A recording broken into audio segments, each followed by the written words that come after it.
dan untuk segmen terakhir di pagi ini kita akan ikuti wawancara bersama dengan tetamu kita berkenaan dengan Taste of Australia 2019.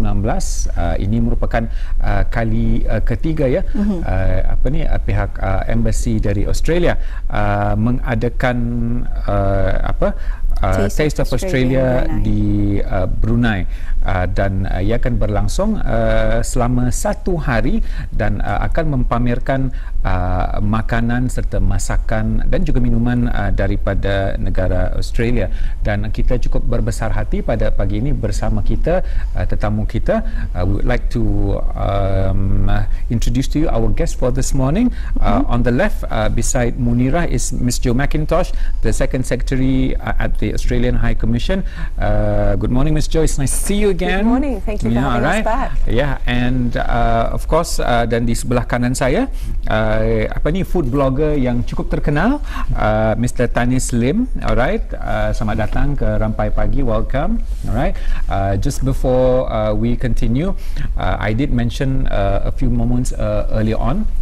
We were talking about food, and it's important for us who enjoy eating food to take care of our dental hygiene. And our two guests have the most beautiful smile, and we appreciate that. All right, okay. So once again. One of the reasons why I'm really excited is because I remember last year as I interviewed Miss Jo, all right, you had some Vegemites, all right, and I heard that we've got something sweet that you guys have brought over. We have some sweet treats coming a little bit later on from a small business here in Brunei. And to be honest, all right, the most excited people are not the both of us, but it's actually our crew, our cameraman, camera ladies. Hopefully we've got enough. All right, okay, so most probably let's introduce to our audience, especially those who are not accustomed to the Taste of Australia, although it's our third year this time running. Probably you can share with us Taste of Australia 2019, and probably any differences as compared to the previous two. Absolutely. So Taste of Australia is really about celebrating Brunei and Australia's shared passion for food. We're two very passionate countries when it comes to our food. Exactly. And this is a wonderful opportunity for us to showcase some of the diversity of Australia's culinary scene, but also the wonderful broad range of Australian food and beverage products that are available here in Brunei. And this year we're really excited. We're going to be joined by Chef Sashi Chalaya, and Sashi was the 2018 winner of MasterChef Australia. Wow. So we're very excited that he'll be coming to Brunei later this week. And Sashi actually grew up in Singapore, so he's very well accustomed to the wonderful flavours of Southeast Asia. And when he entered the MasterChef kitchen, he really wanted to try and combine some of the Chinese, Indian and Malay flavours of his youth. So he really brought that into the MasterChef kitchen, and he became known as the king of flavour while he's there. So Taste of Australia this year will be from 11 a.m. to 3 p.m. this Sunday, the 31st of March, at the Radisson Hotel. And we'd encourage everybody to come down and meet Sashi. Great. And can you tell us more about the ingredients that Chef Sashi will be using during his visit to Brunei? Absolutely. So we're really excited to be showcasing both Bruneian ingredients and Australian ingredients while he's here. So Sashi will be recreating one of the dishes from the MasterChef kitchen, and he'll be using Brunei's blue shrimp to do that. So Australia actually imports about $4 million worth of Brunei's blue shrimp each year. So it's available in our local supermarkets, and we're excited to be showcasing that here. And he'll also be using some wonderful Australian high quality beef. So again, most of the beef we eat here in Brunei is actually from Australia. Brunei imports about $11 million worth of Australian beef each year. So we're using two good ingredients, one from Australia and one from Brunei. So it's going to be a fusion of these both countries. Yeah, a bit of fusion. And flavors from a lot of countries as well. A lot of countries, yes. Yeah, it's going to be really amazing. Ya, jadi kepada para penonton, Taste of Australia untuk kali ketiganya pada tahun ini akan berlangsung di Hotel Radisson ya, dari jam 11 pagi hingga 3 petang, hanya satu hari saja, dan chef ataupun tukang masak yang terunggul merupakan pemenang MasterChef Australia 2018 akan bersama untuk memperlihatkan ya masakan-masakan campuran ataupun fusion di antara budaya Melayu, budaya Cina, budaya India yang dibawakannya semasa MasterChef, dan khususnya daripada Miss Jo tadi menerangkan antara dua masakan ataupun dua bahan utama yang akan dijadikan masakan adalah udang dan juga daging ya. Jadi bagi mereka yang hadir, pastikan cukup-cukup makan ubat kolesterol terlebih dahulu. Bersedia dulu sebelum makan. Yeah, I just hope that there will be no rise in cholesterol levels by the time after Taste of Australia. We'll do our best. Yeah. Tanis was involved in the first Taste of Australia as one of the judges. And then you missed the second one. All right. What do you anticipate for this coming Taste of Australia? Well, I guess it's interesting to say that our Bruneian food culture is actually quite complex and developed. To be fair, I'm looking forward to a lot of new dishes that can combine a Bruneian ingredient or Australian ingredient by using either Bruneian style or Australian style, but they combine together, vice versa. And since you were involved in the first Taste of Australia, and you usually have the competition where you open the competition to those who would like to submit and bringing their food potluck. How was it? How was your experience during that? How do you see the Bruneian cooking, and how impressed were our Australian friends? I think they were. I mean, because I think a lot of our Bruneian ingredients are actually not easily available in Australia as well. A lot of the native Borneo ingredients. And one interesting dish that I had in the first Taste of Australia was the tahai quiche. Like quiche, usually we put spinach or fish, but one contestant put tahai, which is a very Bruneian ingredient. And then there was another chef that put cempedak on the butter cake. So it's like a cempedak butter cake. So like when it tastes, it's a flavor that is not very well known in Australia, and yet it's able to combine. It's like introducing this is a bit of Brunei mixed with Australia. Because quiche is usually not a typical Bruneian dish as well. So to combine these both shows that Bruneians have a lot of creativity when it comes to creating new dishes. In fact, we could be looking at a new Bruos, kind of cuisine.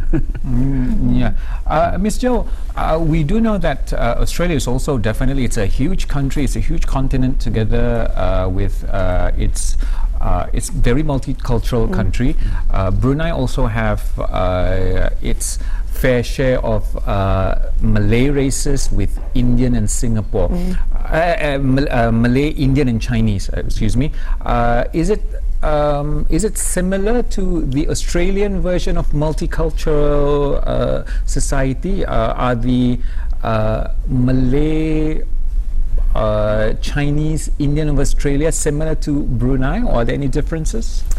I mean, I think it's such Australia's culinary scene is so diverse. I mean, we are a country of immigrants, and we have some wonderful diversity when it comes to that, and that's reflected in our food scene.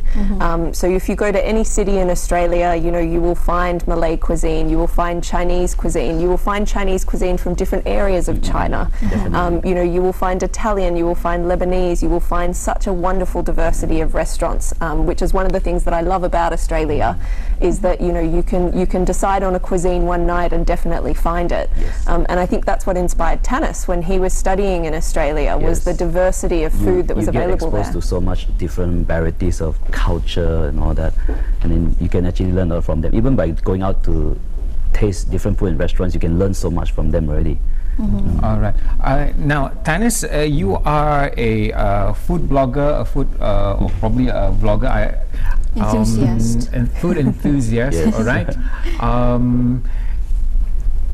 What does it take to become a food blogger or a food enthusiast, all right?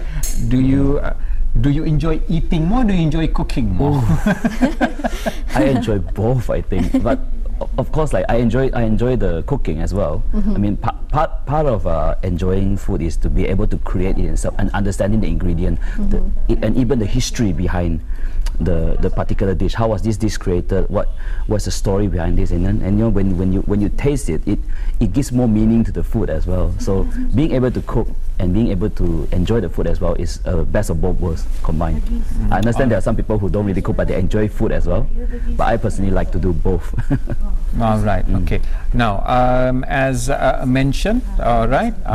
Now, the question. Now, this is the question. All right.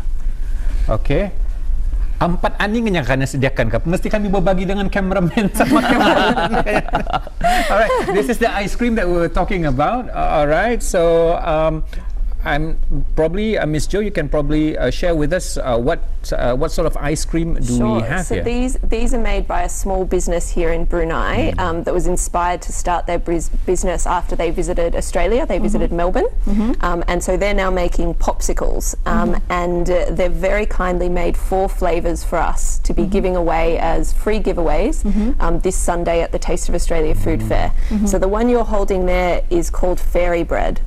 And I'm not sure if you know what fairy bread is, but it's a food that we would have at all children's birthday parties in Australia. And it's very simple. It's white bread with some butter and some hundreds and thousands sprinkles. Okay. Hence. So it's created especially for children, as they have lots of calories. Yes, especially for children, and probably not at breakfast time either. But you know. Yeah.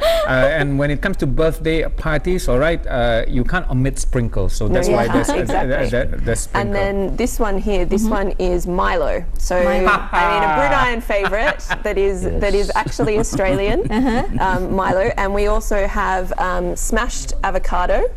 Or as we would call it in Australia, smashed avo, and lamington, which I'm not sure if you know what lamington is, but it's normally sponge cake covered in chocolate and coconut. And the winner of our culinary challenge last year actually made Borneo-themed lamingtons. So she made lamingtons, but instead of using chocolate, she used local ingredients such as pandan. Oh, all right, that's interesting. Pandan lamington. Yeah. Probably if we can relive a little bit about Taste of Australia last year, what was the most exciting bit about last year's Taste of Australia? Well, I think last year, I mean, it was a wonderful opportunity to come and meet some of the stall holders that were there, and they're stall holders that import Australian and Brunei Australian ingredients and foods. So it was a great opportunity to get some samples. Last year we had lots of giveaways and prizes for people attending. We obviously had the culinary challenge this year, which we will hold again. We have 45 people registered for the culinary challenge that are already planning what they'll be cooking this weekend. And unlike last year, this year we've actually got some more exciting things such as face painting. You can become a kangaroo or a koala if you want to. We've got a photo booth, and we've obviously got popsicles to give away as well. So these events is going to be a special one for the families, entire family as well. Absolutely, the family should come down. There'll be Australian food to try. There'll be games. It'll be great. It's going to be like a new adventure, a new side of Australia. A little Australian festival in Brunei. That'll be great.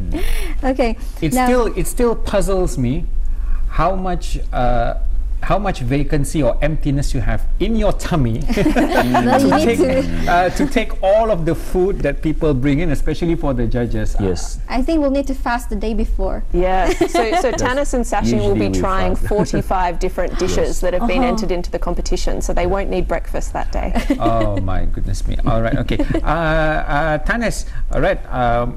This is just a question out of the blue, all right, since you've been in Australia. Yes. If you can describe it food-wise, all right, if there was a food that we can give the title of the food, Waltzing Matilda, what would that food look like or taste like?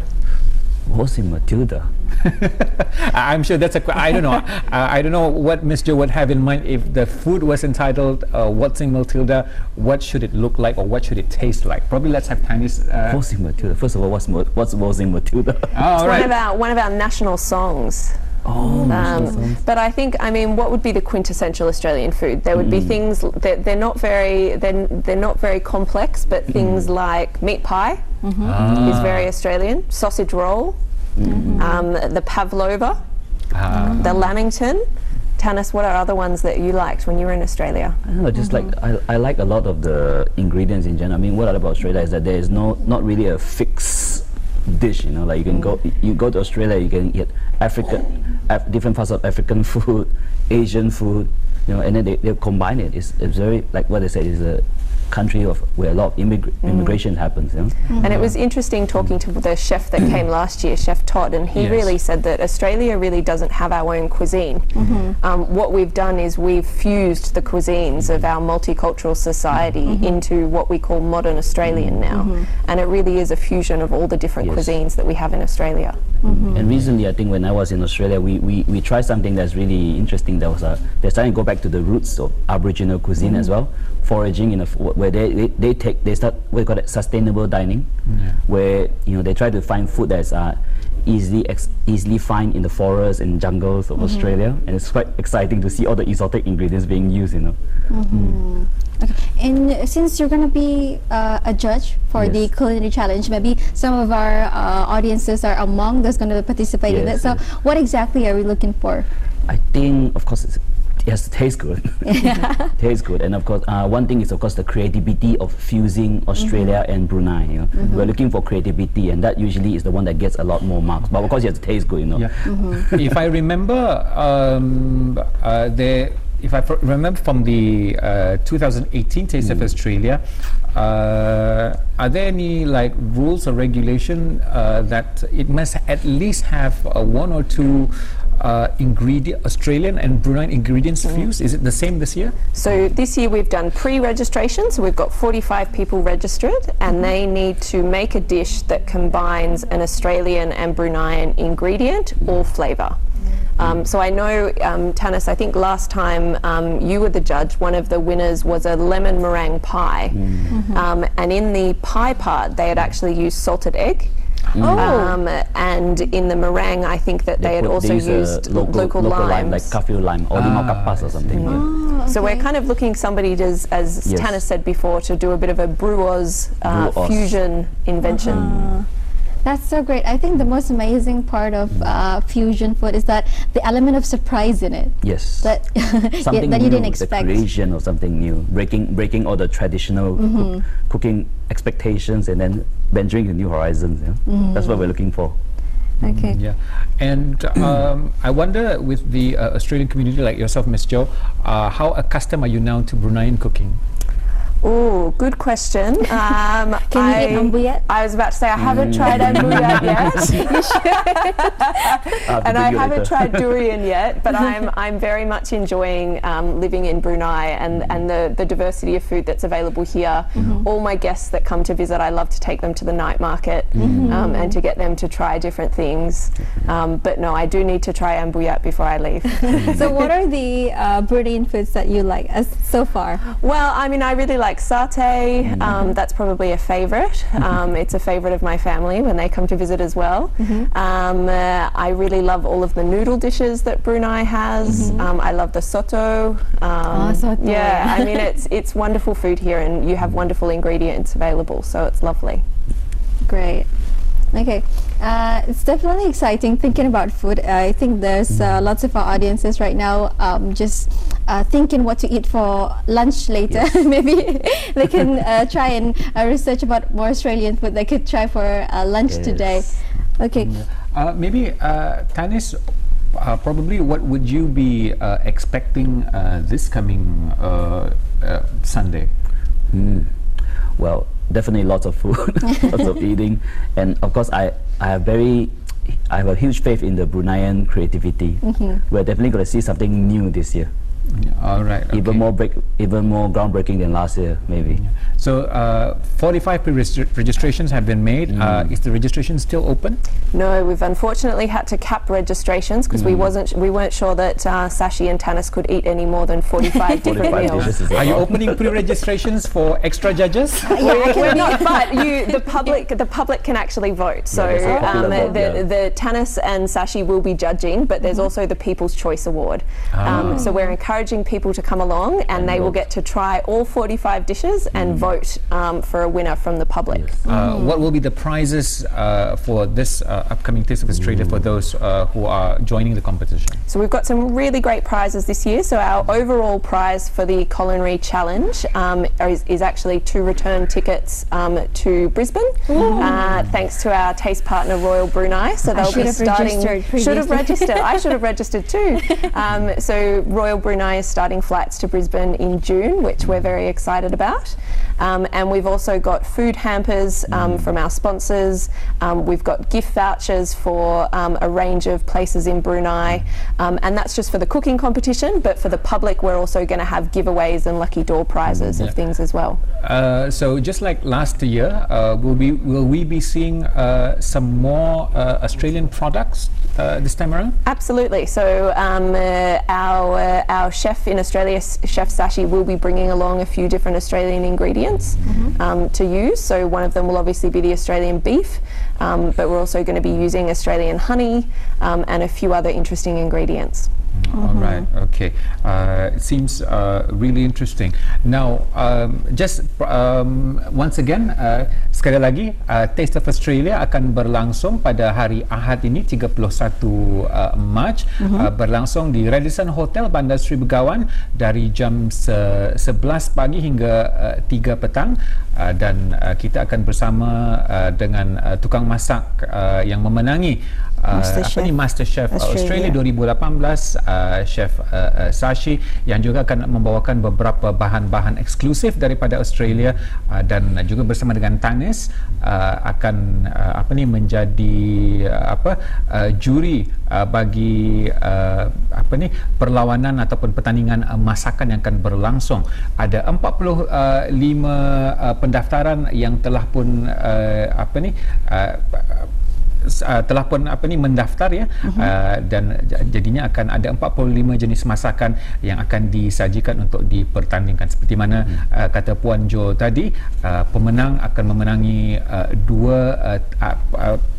pemenang utama ya, 2 tiket pulang balik ke Brisbane menjadi taruhan utamanya. Ya, sudah tentunya mereka yang mengikuti pertandingan masakan nanti akan lebih bersemangat. Okey, diharapkan selamat berjaya kepada semuanya. Dan Miss Jo, once again, where can we get more information about Taste of Australia? Are there any social medias or Facebook, Instagram? Absolutely. So you can find more information on our Facebook account, which is Australia in Brunei Darussalam, and you can also follow the Australian High Commissioner to Brunei on Instagram.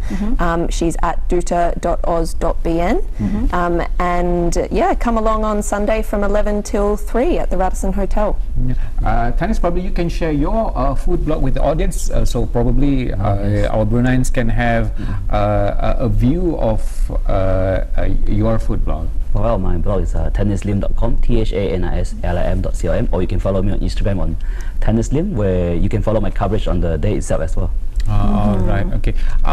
I'd like to probably ask Ms. Jo something slightly different, but still on the subject of food. All right, how popular are courses or studies on culinary arts in Australia? And probably if Bruneians were to study cooking or culinary arts, would Australia be a good destination for that? Absolutely. So Chef Sashi will actually be going to IBTE on Saturday to do a demonstration there and to talk to the students about options in Australia. And we've got a large number of culinary schools in Australia that are spotted throughout Australia. And if people wanted to find out more information about that, then they can visit the Study in Australia website, which is studyinaustralia.gov.au. And that has information about all the courses that are available, but also information about studying in Australia, such as visas and costs and things like that. All right. Tanis, you've studied in Australia, Yes. now being back in Brunei as a food blogger. Yes. What do you miss about Australia? Oh, the fresh produce, the dairy there, I see. having fresh milk in the morning at a very cheap price. So you will be cooking literally every single day. Because basically I think I'll eat out as well, but cooking is really a joy there. They got all the ingredients there. I think Australia has one of the best produce in the world. So it's what you have there is very difficult to get anywhere else. All right. Okay. So most probably, I think we are giving you a chance. All right, Miss Jo, we are giving you a chance to promote Australia. Why should students go there and study? It's very sunny year round. We've got great weather. I mean, Australia has a really high quality education system. We've got great institutions. We've got a very broad range of courses available. And I think for Bruneians can find, a home in Australia. Tanis and I were talking before, there's many Bruneian foods that we're used to eating here that you can get in Australia. There are over 12,000 Bruneians who have studied in Australia over the last decade. So that's a really large number. So I think, Brunei is not very far from Australia. We're a 6-hour flight. We have good weather. We have wonderful food. And I think Australia is an open and welcoming place for students to study. So Bruneians wouldn't get homesick there. I think that they'll be able to find little bits of Brunei in Australia. All right. Okay. Once again, thank you, Miss Jo McIntosh. All right, Second Secretary from the Australian Embassy. Thank you for being with us. Thank you. Also, thank you, Tanis Lim. All right, a food blogger.